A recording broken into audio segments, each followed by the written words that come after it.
Hi, everybody. Hi, Manuel.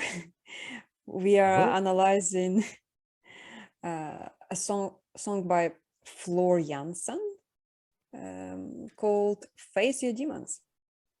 Yeah. Manu, why did you choose that song? Um, yeah, so I was going through her songs and she got like a bunch of covers and they're all pretty nice to do line by Mhm. line, but this one has a specific flavor. It's dealing with the shadow, Mhm. right? Like the demon inside of you, but Mhm. it's also really unspecific, so it allows for a lot of projection. Oh, cool. Yeah, let's analyze it. It will be a discovery for me. Yeah, how it should be. Jack in a box. And here I am, your favorite mirror and your honest reflection and your guide. I am your deepest fear, the one you'll always hear. I am the devil in disguise. I am your dreams. I am the sneaky connection to your most devilish reflection, the scary imagination of the real you. I represent what you deny. You're never scared. So why are you running away from the temptation of my words? Oh, you don't know what I could do for you, or I could put you through. And you don't really understand that only fear leads this game. Face your demons.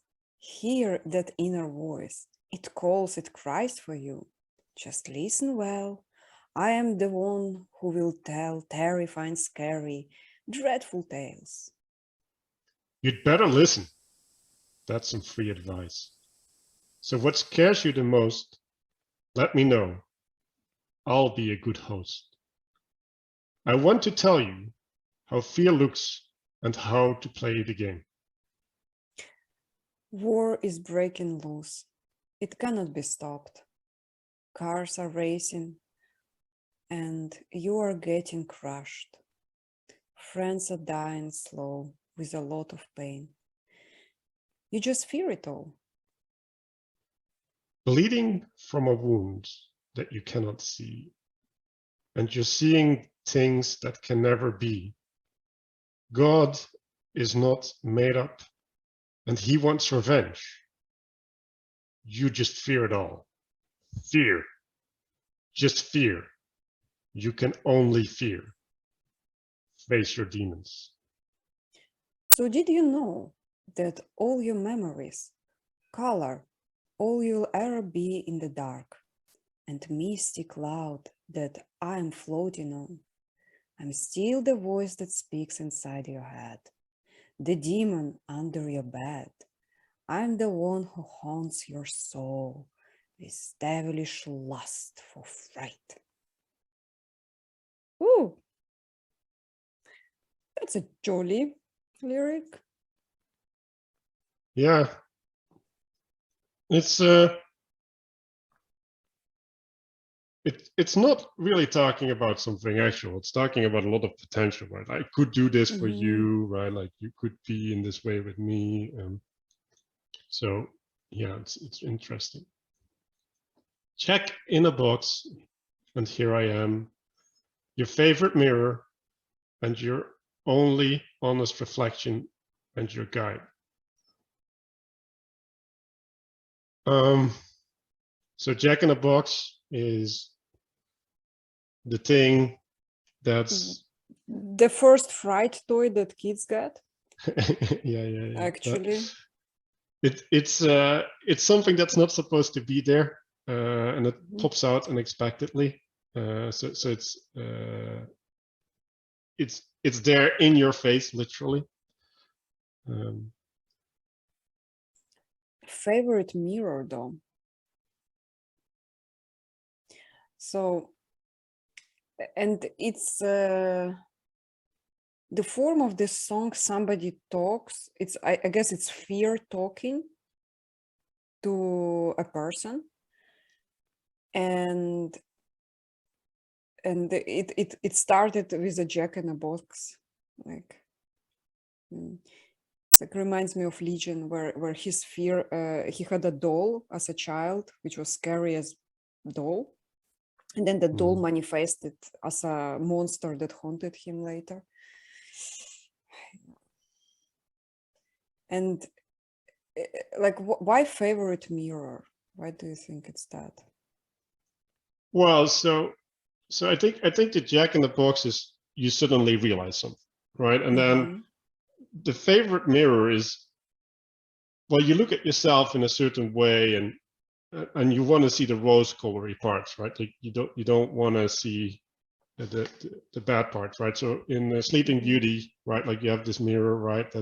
That's really affirming of the queen, and in some sense, it's like, oh yeah, like it's my favorite mirror because I'm the most beautiful in the kingdom, and at a certain point, like she's no longer, right? And then it's like, oh, right, and I think that's the honest reflection and the guide, where it's like, oh, like the favorite mirror isn't showing me anymore what I want to see, and so there's this tension now.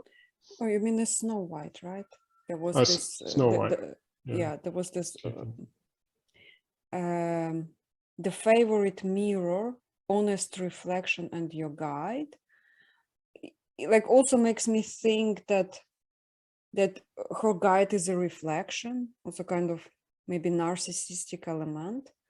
And favorite mirror because you would always get this affirmation, but then here I am, the fear came, and yeah, also so, yes, it kind of that mirror on the wall thing. Scary for women.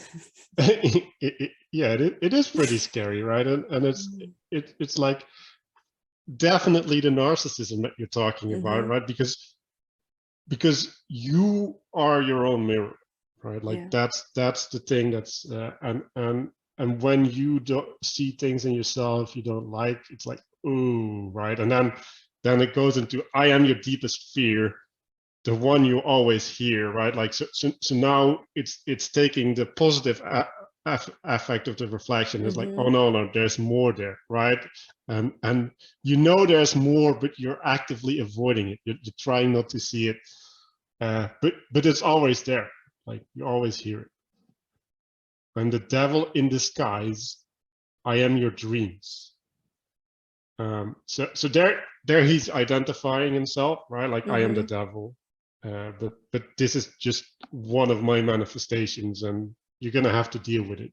Like I'm the one who's creating this image for you to follow, right? Like I'm the one seducing you into the narcissism. Also through the fear, right? It's like the one you always hear. Fear and fear. And dreams. So nightmares, I guess, right? The devil in disguise and your dreams.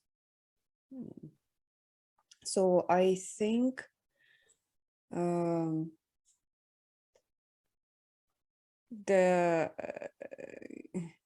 like as long as you run away from that fear and from that scary monster, and until you stop and kind of look it straight in the eyes, kind of take it apart, understand, invite for a coffee or something, you know, like until that happens, you are under control of fear, like fear controls you. And the moment you break out of it, it's gone. And you feel like you are more strong as a person who have conquered the fear. Like it gives more kind of power for the future fear conquering actions, I guess. So yeah, I see two aspects in there, right? I see there's these dark parts of you, right? Like your shadow, like you want to avoid that. Like everybody has these parts of themselves, like I'd rather not deal with that, right? And then the dreams are these shiny things, right? in your life where you're like, oh, I can just do that, or I can do that, or I can do that, right? And the distraction stops you from facing the dark parts. And that's what I see as the devil in disguise, right? So it's like spiritual bypassing, like, oh, I just want to do the things that I like to do, or I think are good for me, and therefore I'm not doing the things that are actually good. Okay, I understood something. I got the idea that the dreams are not the nightmares. In here, the dreams is whatever person is dreaming about, but the dreams are fueled by fear, and that's why it's devil in disguise. So, for example, if you dream of being an Instagram model and having 2 million, like 3 million followers, and being all like, thumbs up, you're awesome, gorgeous, that dream is fueled by fear of ugliness, I guess, or like that may be it somehow. So devil in disguise is yeah, and also it might be literal, right? Like you might just be daydreaming in school, right? And you're like, you're not dealing with what you should do, right? Like what you should be learning. Instead, you're fantasizing about this thing that can never be, right? In some sense, or at least it's not going to happen because you fantasize about it. Like it might even be possible, but you still have to do it. I am the sneaky connection to your most devilish reflection connection, the scary imagination of the real you. That makes me confused. Like sneaky connection to most devilish reflection. Oh, so if she will look closer, she will see the worst reflection. Well, yeah, that's connecting to the Instagram thing that you said, right? Like if you really look at why you want to be an Instagram model, you're gonna see things inside of you that you don't want to see. I was watching this Korean show yesterday, and there was this girl. Yeah, I'm sucked into those, like yeah, like for some reason. But there was this girl, and she was like doing the barbecue, doing the meat for the group, and then she said, "Why am I doing this? You should do it, right? Like you're lower in the hierarchy than me." And then the response that she gave is, "Well, if I would do it, and I would be better than you, I would take away the thing through which you get social validation. And how would you feel about that?" That was her response. And I was like, oh, wow, okay, right? And so she gave her like this picture of her devilish reflection. Yeah, a sneaky connection. So basically, we should analyze our dreams and deconstruct the fear that it's rooted in. And I like the part where imagination of the real you. So it's not the real you. I think it's a positive aspect. Like even that dark side, it's like, oh, it's not the real you. It's just scary imagination of the real you. That one caught my attention, actually. Yeah, and I like it, right? So it's now putting layers, right? So it's the layer in which you act, right? Like, so you're the Instagram model, that's not you, right? And then there's this scary little child that doesn't get the validation from the world. That's the cause of the Instagram model, but that's also not the real you, right? And then it's like, well, what are you, right? Like, what's behind those two layers? Damn. Yeah. Yeah, and the sneaky connection, right? Like that's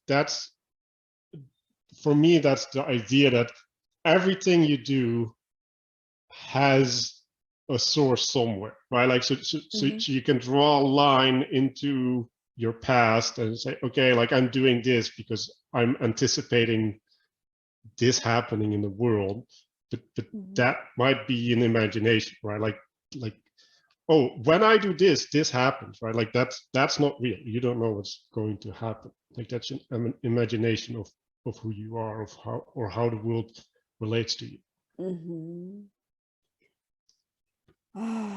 I represent what you deny. You are never scared. So why are you running away?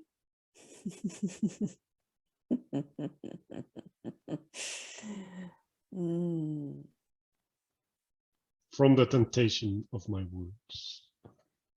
That's why you're running from at that point. Temptation of ours. But isn't it a temptation to actually look your fear in the eyes? Oh, get depressed. Okay, that's the temptation. like the fear will keep saying things that scare us until you actually get scared enough into being broken or something. Or you can deal with it and like embrace the fear and like deconstruct it again. Like I highly advise just take your fear apart, know where it came from. And the last one, I would definitely try to integrate that fear into your strength. Like that, knowing, like shadow integration, knowing that this is a part of me, rather than conquer it, know that it's one of your qualities, and see if you can find use to it in your life. Okay.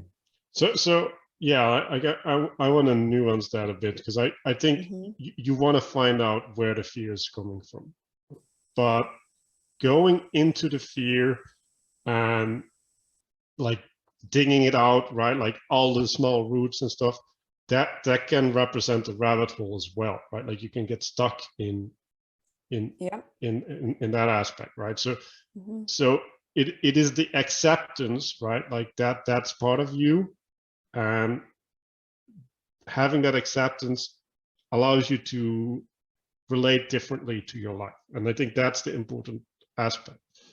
So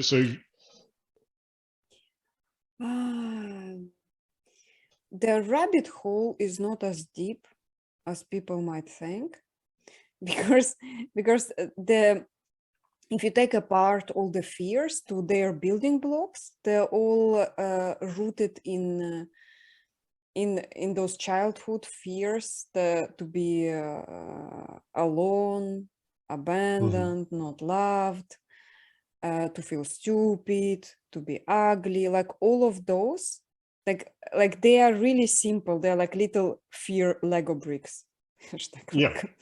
Yeah, and I think that's correct, right? But you can also go further and say, well, there was this one time that this person did this to me, and then like that's what I mean when you get lost, right? Like when you go into so you're lost in the stories rather than diagnosis. Right. I mean, like when we if it's done under guidance, like a good therapist, I'm not talking the general kind of drug machine that is currently there, but actually going through therapy before you consider medication. I think the good guide will help you not to be lost in the stories, but rather, okay, just like let's gather all the bag of stories and sort them. This one has label fear of being left abandoned. The other one is fear of I don't know, not accepted. Insufficiency. Yeah. Like some different ones, like you see, insufficiency would not even come to my mind because I don't have it, but the other ones I have, so they're easily in my mind. I'm like I was very very very capable as a child, so it would not come. So, but you see what it comes, and then when we group them, even with those stories, like rather than going into the story, you put a story in a box and then you label it. And then when you deconstruct the label, find a way to analyze the fear itself, each of those stories will be seen from a different angle. Yeah. And that's the big part, right? Like when you can start seeing things differently, then you can move past it, right? Because you're stuck, right? Like I represent what you deny. Well, when you deny something, you're stuck in the relationship, right? Of staying away from it, right? Like from and when you reorient your relationship, then you might go past it. You're never scared, so why are you running away, right? So this is talking about so the denial again, right? Like, well, I'm not scared, so but why are you doing all of these things then in order to avoid facing the thing that you're denying, right? So there's a tension there. So I think actually even fear wants like integrate that shadow. like the scary you is just your imagination. Like the actual fear is being a friend. And there is a way where you can see the devil as good in the sense that he's pointing at what could be better, right? So if that's your relationship to the devil, like that would be healthy. Yeah. Oh, you don't know what I could do for you. Or I could put you through. And you don't really understand that only fear leads this game. Yeah, to our point. Exactly. Integrate that shadow. And you will get those promises. Real. Right. So what I could do for you is get you out, right? Like if you have the right relationship and acceptance, then it's the fire you have to go through to be purified. Or if you don't do that, it's a story that Peterson talks about where there's this dragon that gets ignored and he just grows and grows and grows, and at a certain point he destroys the house. And you have to make a decision, right? Like which life do you want to live, right? Like because if you ignore the dragon, you get a bit of freedom in the moment, right? Because you don't have to deal with it, but then later on. And fear is like, this is all based around fear, right? Like these things are not real in the sense that they're anticipations of what is going to happen, right? Like you don't know if it's actually happening. Yeah, but fears are real. Like actually, in my opinion, that they're rooted in something. So they're real because they have some basis that they started from. And fear is also really useful. Actually, it's a very good survival mechanism. Like there is a reason why we have fear. It's like pain avoidance as well in there. I'm pretty sure we evolved from monkeys as human beings because we we learned to navigate fear properly. Like we became more and capable. if you don't have fear, right, you become like a leopard, right? Like a leopard doesn't have pain sensation, so like if he gets cut, like he doesn't notice if he doesn't see it, and then it will just start festering, and so fear is important, it's healthy, right? But our understanding of fear might not be correct, right? And that's what the song is about, right? Like we misunderstand what we're afraid of. Only fear leads this game. That's sad. Like that fear leads the game. Like the moment the person kind of got rid of the fear, he can become the leader of the game. Yeah, we'll get there. Actually, in the sun, kind of. Oh, nice. Face your demons. Hear that inner voice. It calls, it cries for you. Just listen well. I'm the one who'll tell terrifying, scary, dreadful tales. Yeah. So again, right, like it's the imagination of the terrifying, scary, dreadful tales that's the cause of the fear. Mhm. And then you just get stuck into dealing with those. It's like And that fear is very empowering. It's like the fear, like you can do it. I believe in you. I really like. It's like absolutely friendly fear. well, yeah, there's this implication there, right? Like that the answer is already there, right? Mhm. Like it's calling out from under the tills, right? Like it's Mhm. and the problem is that you're not listening in the right way, you're not looking in the right Mhm. way, and that's where you're going wrong. Just listen well, you know. Um, so the fear will tell the tales, and the fear wants the person, instead of running away, to listen to those tales. Yeah. I actually think, aren't we enjoying horror movies precisely because we like to face our fears somehow, in a way, and then we can see that we are not alone in that experience, and those scary movies become. I actually remember my favorite horrors were always the funny ones, because my escape from fear was comedy. So all those parody type scary movies were my fear conquering um, uh, inspirations, let's say. Yeah, and I think you get a point there.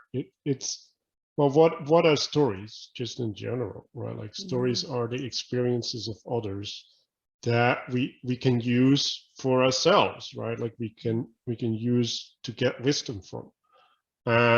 And scary stories allow us to see how others deal with fear, right? And we can copy that behavior. So there's something, well, if you like to deal with comedy, with Through scary comedy, yeah. stuff, then seeing other people is validating what you're doing, right? Like in some sense, it's like, oh yeah, you go, girl, right? Like keep it up. You know, there was this scene in Scary Movie 1, I think, or 2. I think maybe, yeah, in Scary Movie 2, where two girls were running away through the dark hallway, and one of them is screaming, "Ah, monster!"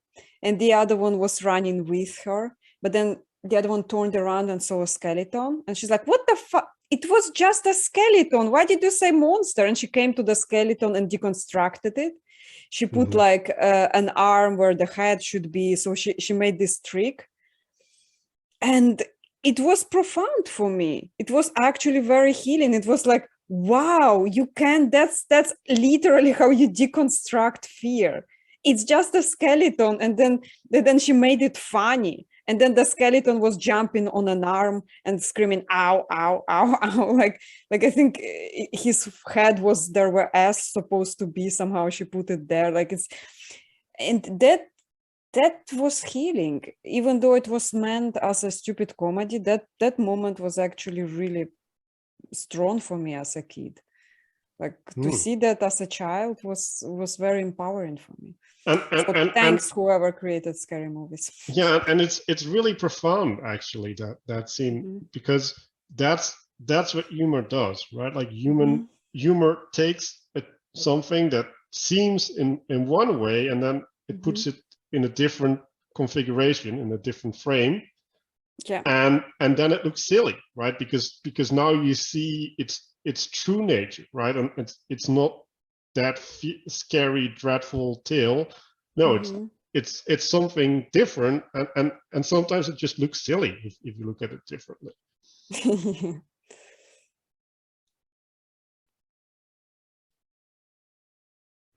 Yeah. So Mm-hmm.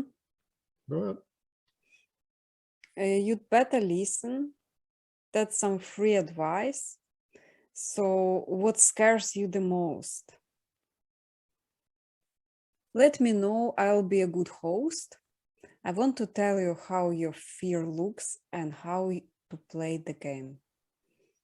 Okay, still again an invitation to some reciprocal interaction from fear. So fear. Like you better listen.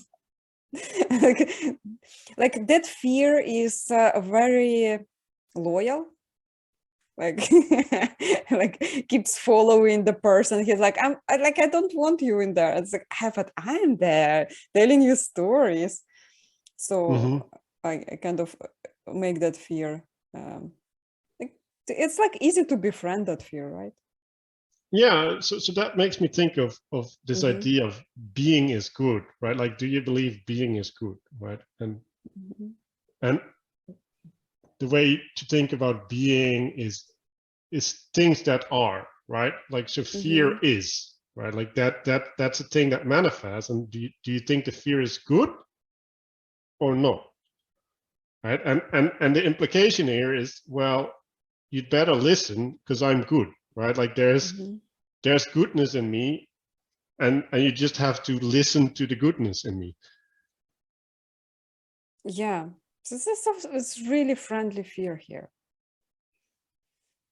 Yeah, So I mean, what he's giving scares you free most? advice. It's like it's I would free. not. I would not. Yeah, but it doesn't matter if like you don't trust advice of of fear, like you can hear fear out. Like okay, fear. Let's like what are you scared of? Tell me all the scary tales.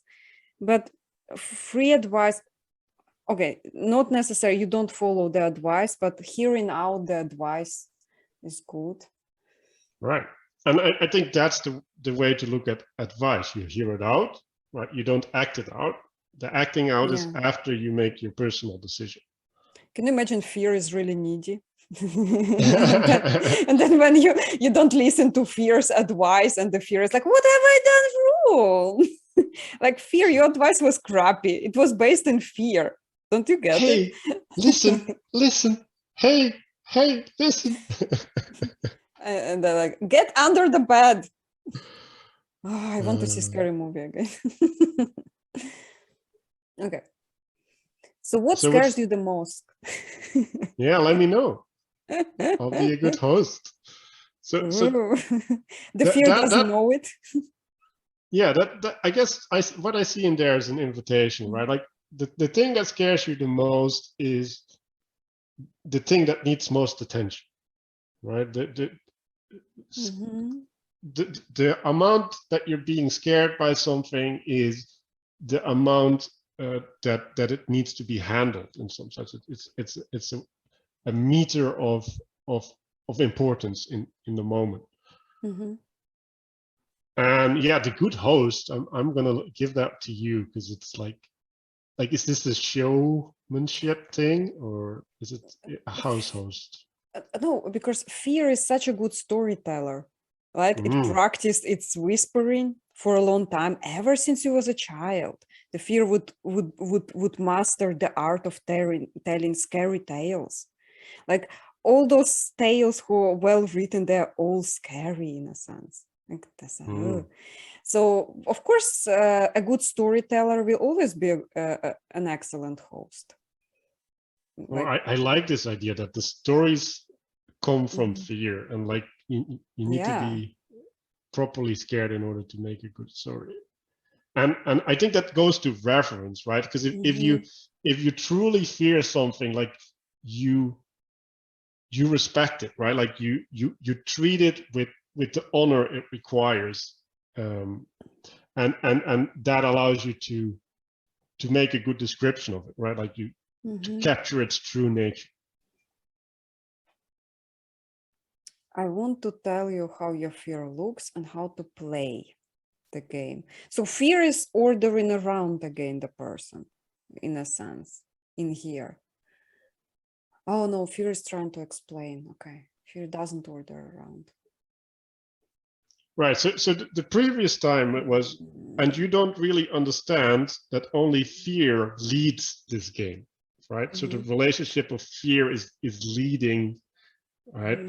And now it's like, okay, well, if fear is leading, you can look at it and you can play, right? And playing, when you're playing, you're not being led, right? You're participating with the leader, which is a more independent relationship. Okay, so invitation to integrate the fear. Yeah, and it's also an invitation to that there's a different way of being, right? Where the fear is not in control, but that you have a playful relationship to fear, and it's a game, right? And the game has rules, and you can get aware of these rules by participating in the right way. Okay, so war is breaking loose. It cannot be stopped. Cars are racing by and you're getting crushed. Friends are dying slow with a lot of pain. You just fear it all. Well, it's not just if it's based on a true story, right? That part just. Yeah, I think just is signifying some despair. It's like, oh, it's so big, it's so much, right? Like it's all of these things at the same time. Like I can't handle it, so I'm just putting it back in the box. Like I don't, Jack, go back in the box. I don't know. I think in here, exactly, those are the triggers that fear uses. So fear named the things that that we have on the mind. So, and the fear is like naming, like trying to awake a certain response. And when it says you just fear it all, it's like the place of I understand in this sense. I know with a lot of pain. Like so, friends are dying is already horrible, but with a lot of pain, like it's even worse. Yeah, but I think I'm seeing it differently than you are. So the way I see it is we're now in the place that we're trying to integrate. We're trying to learn the game. And when we try and learn the game, right? Like I'm starting to listen, right? I'm starting to face the demons, right? And what do I see when I face the demons? Well, there's an internal war, right? Like now, all of this resistance inside of me is like welling up and like coming at me, right? And that's the war, right? Like that's the war inside of me, because you have a certain way that you are, right? Like you're always avoiding, right? And so there's all of these structures inside of your brain, and now when you start facing it, you effectively say no to these structures, right? Like so you're actually waging a battle, right? You're starting a war against parts of yourself that no longer function correctly for you. But right? do like you how does it play into fear integration then? Well, you have all of these reflexes, right? Like the fact that you don't look at things is a reflex, right? It's like, but if you look at things, right, like you need to go against what feels natural, right? And that's a war, right? Like that takes effort, right? Like, and I can imagine crying, I can imagine getting angry, right? Like getting really scared. But isn't like, because this war is like all those things in the head, because I do get the part where people actually have war, like that's a fear based in reality. But isn't here that what you're saying is a way to escape fear? So you will make up all those battles in your head so that you don't face your actual fucking fear? No, I think the facing the actual fear is the war. War is breaking loose, it cannot be stopped. You just fear it all. No, it's not what it says here. So what it says here, you are diverging your attention from fear because you have all those things in your head, and those are just fear. Those are fears. You have to, instead of fighting them, you have to look at them and understand that those are just fears. And fighting itself, the fighting itself is a way to escape. As opposed to understanding that those are just fears. Like, I don't know if you understand what I'm getting at. Yeah, but the process of understanding just fears, right? I'll just go through the lines, right? So Okay. I see the war as okay, I'm in the game, right? And the game is a war against the fears, right? Like the trauma, effectively, right? I have to face the trauma, I have to overcome it, right? And then the cars are racing by. I see the cars as your thoughts, right? Like these thoughts that come by and by and by, and they're just like, they're this burden, right? Like they're just placing all of this stuff on you, and it's just too much, right? You're getting crushed by all of this repeating thoughts. And then your friends are dying slowly with a lot of pain. I think the friends are representative of your coping mechanisms, right? Like so when you're for example, I go on Instagram and I feel nice, right? That is a coping mechanism to avoid feeling bad about not being accepted or whatever, right? So when you notice that that's what you're doing, you can no longer use it in that way, right? Like you can no longer let it be fulfill that role. And so this friend, right, like this activity that took care of you, like is now going away, and you're gonna have to grieve that, right? Like that there's a lot of like that's part of you that's being ripped out, effectively. Yeah, that plays nicely into bleeding from a wound that you cannot see, and you are seeing things that can never be. God is not made up, and he wants revenge. You just fear it all. Fear. You just fear. You can only fear. Face your demons. So, like, I'm seeing the fear itself, naming triggers, and then telling those triggers are just your fears, and you have to face them rather than battle them. Like if you face your fears, you don't battle fears. It's not a war against fear. It's facing it. It's embracing the fear. But even in war, right? Like when most of war is not shooting, right? Like most of war is waiting, preparing yourself to face the enemy, right? And then the actual facing of the enemies is relatively short, right? And you do all of the preparation so that you don't run away, you don't lose your mind, so that you can actually act in the moment, right? Like that's what the war is. And the battle is something separate, right? Like the battle is like a short, intense fight. Well, it's different from war to war. Sometimes it's hours and hours of bombing. You cannot say it's short. It's impossible if it's actual war. Well, it's relatively short compared to there's preparation and there's action, and there's you had been at war. No, I'm just saying it's relatively short. The war consists of more than just fighting. That's the point. Yeah, that's true. But the fighting itself, it's different. Like if you talk about actual war, I've seen so many people conquer fear, and I've seen like news about constant bombing without stop.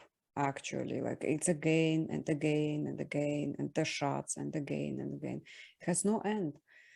It has even no end for the people inside. They, even when it stops, it still shoots in their head. Like it continues. It's like this continuous thing, which is like even after the war is over, it still continues in their head. It's like that's where all the post-traumatic stress comes. It never, like it's really difficult to get rid of. It's almost never ending thing, and hard to get over with. It's really, really difficult. Mhm. So And that's a type of fear as well, right? based in reality, yeah, based in something that actually happened. Well, I think all our fears are based in things that happen. Yeah, but that's true. But some are easy to come like some are easy to conquer. Like you only need to look at them, like face your demons actually, not running away from demons, but face them. Like not battle them, not go against war in them, face them, understand it. That like the battle itself, like I'm not talking the actual war, but the battle in the head, like the all that. If it's from the place of battle, you will never overcome fear, you will never understand it. But if it's from the place stop and just observe, look and understand, from that place you will be able to deconstruct it. So the battle itself is a escape from fear. Like you can never defeat fear through battling it. You only can defeat it through looking at it and understanding it and where it came from. That's why it says, face your demons. I think it's really profound. When she says, God is not made up and he wants revenge, but then you just fear it all. It's fear. Like it names the things that that a person fears, the tales, the scary tales. And yeah, and then it invites to face your demons. Yeah, I think there's another fear, right? Like I think there's a fear of facing your fear. Yeah, that's legit. And I think that's what the war is with, right? Like I think because when I'm meditating, for example, like I sometimes see my mind like retreat from a feeling or a sensation, right? Like so every time that I have that, right, like I have to realize, okay, like this is not what I want. There's something there. I need to go there, right? And I see that as a battle in the war. Every time that I have this opportunity, I have this duty to myself to just get myself together and face the demon. And right, like so going back to the line, bleeding from a wound you cannot see, right? Like so what do I see in my head? Well, I see my reaction to a wound, right? And I'm like, oh, there's something there and I should be interested in that wound. Yeah, you have to see it. You have to think like battling, like imagine battling it is like adhesive tape that you would glue over the wound, and facing it would be actual healing it. That's what I mean by saying you cannot battle your fear. You have to face it and understand it and deconstruct it and do it with like from the place of love and understanding again. It's very important. Yeah, and so the second line, seeing things that can never be, it brings up for me this idea that your thoughts are not what is real, right? Like they're just your representation of what is real. And so what am I in meditation running away from? Well, I'm anticipating, right? Like I'm something that can never be actually real. And realizing that I'm relating to my anticipation as opposed to what's actually there, that's what allows you to overcome. So did you know that all your memories, color, all you will ever be in a dark and mystic cloud that I am floating on? That's really beautifully written. It's like a poetry. It's like amazing. All your memories, color, all you will ever be in the dark. So what do you think it represents for you?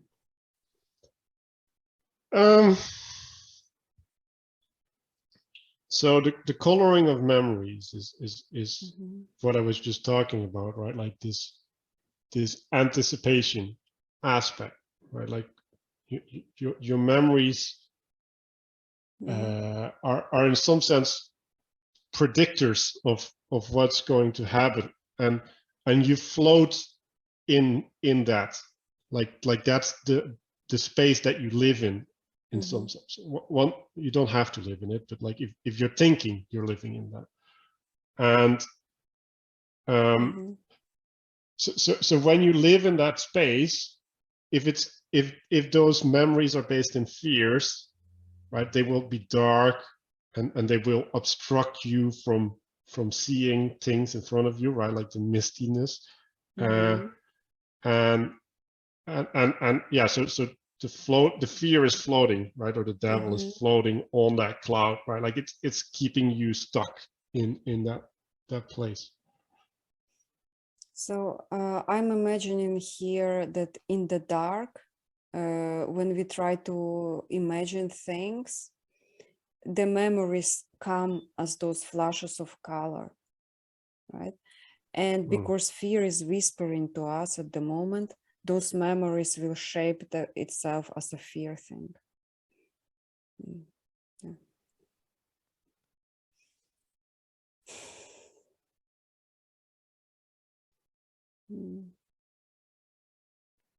I'm still the voice that speaks inside your head, the demon under your bed.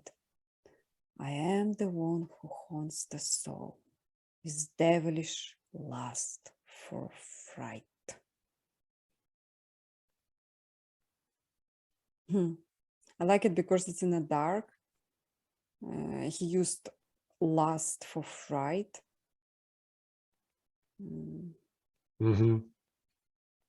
Yeah, I like that.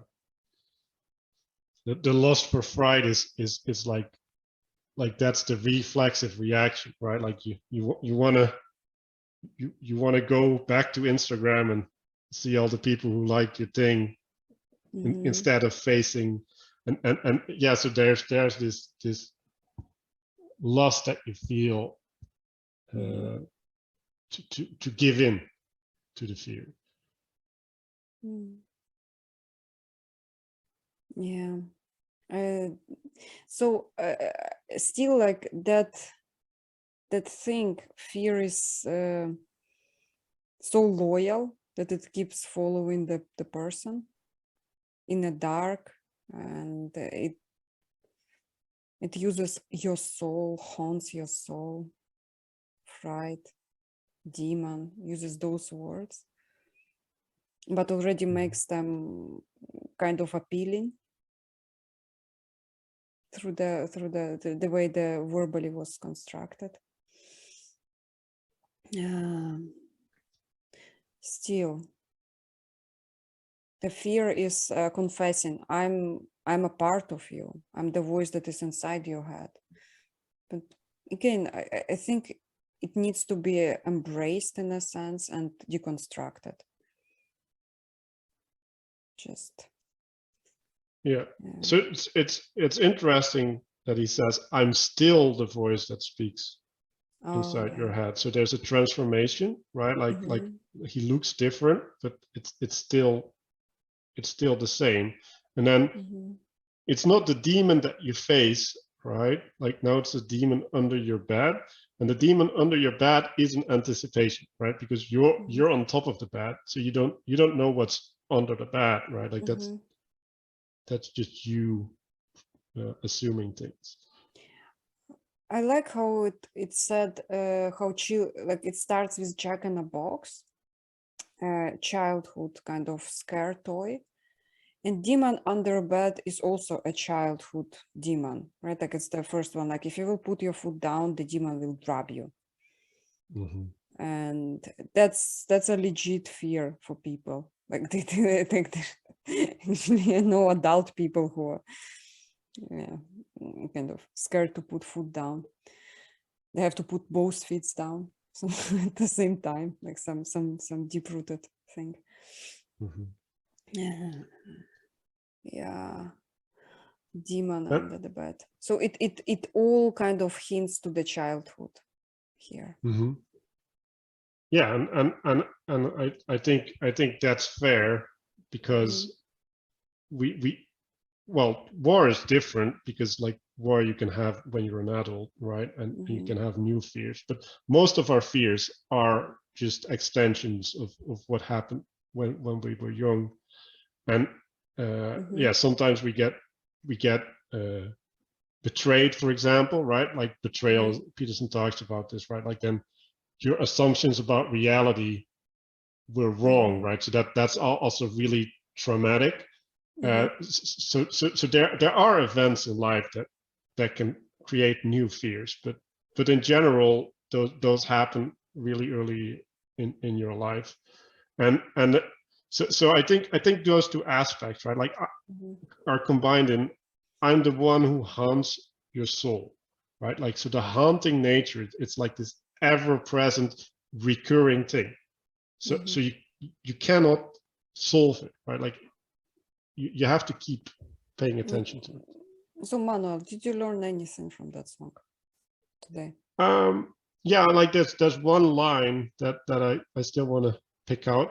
It's God is not made up and he wants revenge. Because I think that in some sense draws it together, right? Like this goes to being is good again, right? It's like and the revenge is putting things back into the right order, right? Like solving the fear, goodness will overcome. That's the way I see it, and I think so when he says you just fear it all, this means you are afraid that what will after the God will sort you out, and that the result you might not like. Let's say if you will face God and the God will like, okay, here is this and this, and that's the result of your actions. And fear is the fear of the consequences, because God is just and it's real. He's real. Yeah, and it demands things of you, right? Like if God is real, then you have to live up to all of these things, and then you have to face your fear, right? Like you have to do all of these things. So there's this responsibility in there, and so yeah, I do really like what's happening in the song is that it's highlighting the positive aspect of fear, right? Like it's trying to get you to see a way to befriend the fear, and the overcoming of the fear is the revenge of God, right? To the trauma, to the demons that keep you facing away from God effectively. Thank you so much, Manuel, for analyzing this song and for showing it to me. It was an interesting experience. Please, everyone, subscribe to Manuel's YouTube channel. A lot of interesting stuff in there. Also, enjoy gifts of free time. You can use it for fear if you like to. Thank you. Not advised, but possible. I mean, it's whatever your choice is. Remember, you're the one choosing it. Okay? Bye. Bye.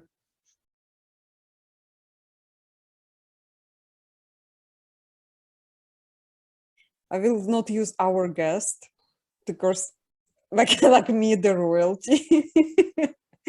Okay.